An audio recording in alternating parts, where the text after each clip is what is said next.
What's going on, everybody? Deacon here, and welcome to my first and probably only Q&A of 2017. I might say this again later on at the end of the video, but I want to thank everybody for the questions they submitted, so let's get into it.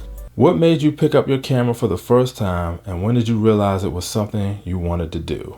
Now for me, I was already a camcorder owner because, you know, having a family, recording little events and stuff like that. So I was already used to recording, but what made me want to pick up the camera for YouTube was two things. One, the conversation I had with my father-in-law that inspired the very first video I did on this channel about the 4 main attributes you need for a healthy relationship. But then the second thing was I was always talking a hole in my wife's head, and it got to the point where, you know, when someone's listening to you but they're not really listening to you, I was starting to get that. So I said, you know what? I've seen other people who are comfortable enough in front of the camera share their opinions and things. So I said, you know what? I can do the same things, whether sharing stories, I need help with something, just trying to figure something out. Cause like, for example, I have a good one that I want to share with you all just to get some feedback on. But that's primarily what made me pick up the camera and say to myself, you know what? I can do this. Just putting things out there or ranting about things and just seeing the feedback I would get from others, because I've seen just how engaging this YouTube community could be. So I figured,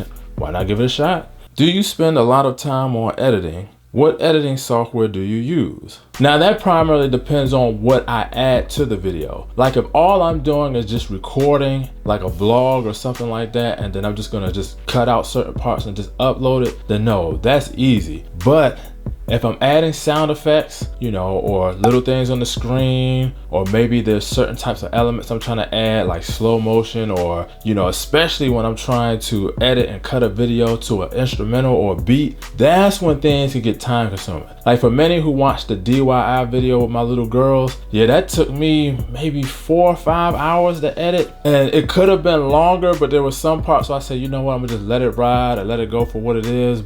And the fact that I was using 2 separate camera angles, that made it a little challenging as well, because I was foolish enough to stop recording on one camera and then start back up again instead of just continually let both of them record. But yeah, sometimes it could be very, very long, and as you see from other YouTubers, it could take even longer. You talking about 10, 12 hours. There have been certain things that I've worked on and edited that I started on it, put in a couple of hours, had to walk away, take a break, come back, editing again. So it all depends on what you're doing. And as far as what editing software I'm using, currently I'm using Adobe Premiere Creative Cloud. Struggles to posting consistently. I have been running into problems just uploading consistently somewhat because I work nights, but I still do certain things to remain consistent, because just seeing the feedback and the interaction I get on this channel, there are many other things that I have that I want to do in the future that as soon as I make time to do it, I think it'll be very good for this channel. Has anyone ever told you that you had a great voice for radio? And if so, would you ever consider doing something in that area like voiceover work and the like? I have one word for that.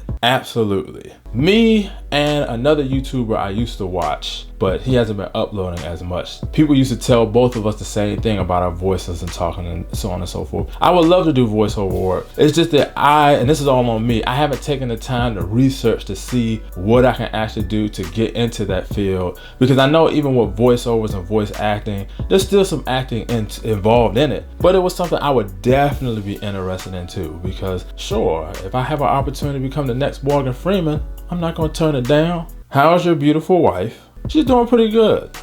She's doing pretty good.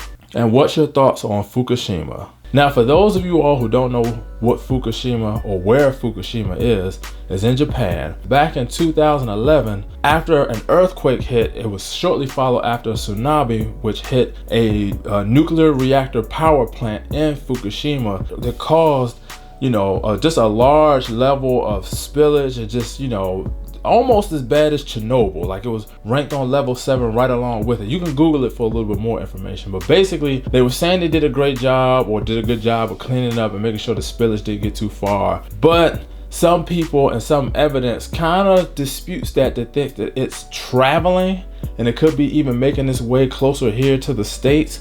So I haven't done as much research on it as I could, but I have been paying attention to a few things here and there, and it would be scary to know that the spillage did go further than what they said or actually anticipated, and damage, and not only reach here in the States and affecting the waters close to like California, places of that nature, but in other areas it can affect as well. But if anyone's interested, I would definitely advise you, like first Google that incident, and then after that, just do some further research to find out, what you can find out about it, because it is interesting, and it is kind of scary if it did leak out further than what they originally said it was going to. So yeah, it is wild. How long have you and your wife been married? What is your favorite color? What's been your most fun video you recorded so far? And what's your hometown? My wife and I this past August celebrated 15 years of marriage. And I know for anyone who's new to the channel, probably looking at it and say, you don't look that old, because I'm not that old. My favorite color is blue. My favorite video that I've recorded thus far, I would have to say is my girls' DIY video, because not only just seeing their excitement and knowing how that video came about, but even though seeing the final result of how it turned out after I finished editing it. Now, editing it itself was a pain in the butt, but seeing the end result, that was pretty good. That one and all of my wife's foods videos. So like when she was making soup,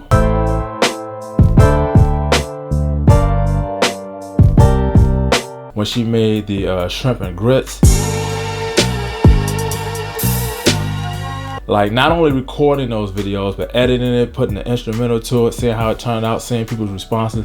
Those have been my favorite videos so far. So I need to find an excuse to record another one of my wife's food videos, and also come up with another video or idea, which I have, to involve my children. I always love doing those type of videos. And as far as my hometown, I live in what we call the DMV, and no, it does not stand for the Department of Motor Vehicles, but it stands for DC, Maryland, and Virginia. I primarily live in Maryland. And as far as my hometown, I just tell people I'm from Prince George's County, Maryland, because in my lifetime, I just lived in various different places in Prince George's County. So instead of just naming one specific place, because I never stayed in one particular place more than 4 or 5 years at a time, so I just say Prince George's County in general. What kind of camera do you record with, and how much is it? I'm currently recording on a Sony a6500, but I'm using an MC11 Sigma adapter with an 18-35 f1.8 Sigma lens. And as for the price of the camera, when I bought this camera and I bought it by itself, I think it cost me almost $1,400. And then my final question, what will you do to celebrate hitting 1K subs? Now, before I even mention that, I'm just grateful I even made it to what I have right now. This is much a great surprise. I didn't think with doing the type of content I did, I would even get past 100. So the fact that that's even in the conversation, I'm humbled and I'm grateful for. But what I plan on doing, one, is to finally make a new channel intro instead of having this one that I've had for the past 4 years. Hello everyone, and welcome to my channel, DeacSpeaks. And then the second thing, I would do like a little thank you video, something I've been thinking of and been planning on doing for quite some time, that I was probably gonna do anyway, because just how grateful I am with just, the people who have subscribed to my channel so far. And the second part 2 of that question, when will you replace all your camera equipment again? Haha. Now, for those of you who are new to the channel, my very first camera that I bought after this Canon camcorder that I tried to use and looked like some garbage, the first camera I bought was a Canon 70D. And for those of you all who know, I did a goodbye video to kind of made it look like I was quitting YouTube, but in actuality, I was just saying goodbye to my 70D and I upgraded to the Sony a6500. What I didn't tell you all, unless you're one of the people who likes to read in the description box, back in February, I made a ridiculous idea to purchase a Sony a7R II. And for up until September, that was the main camera that I was using. I was using an a7R II with a 22 millimeter lens, or 22 millimeter f2 lens. But for what I was using it for, that was a waste of money. But that's it. Like I said, I gave a lot of long-winded answers. I thank everybody who submitted questions for the Q&A. I thank everybody who sat through this video. If you like this video, give it a thumbs up. If there's any questions that you heard that you want any elaboration on, feel free to leave a question or comment in the comment section below. But That's it. So as always, be wise, and until I see you guys next time, have a great day.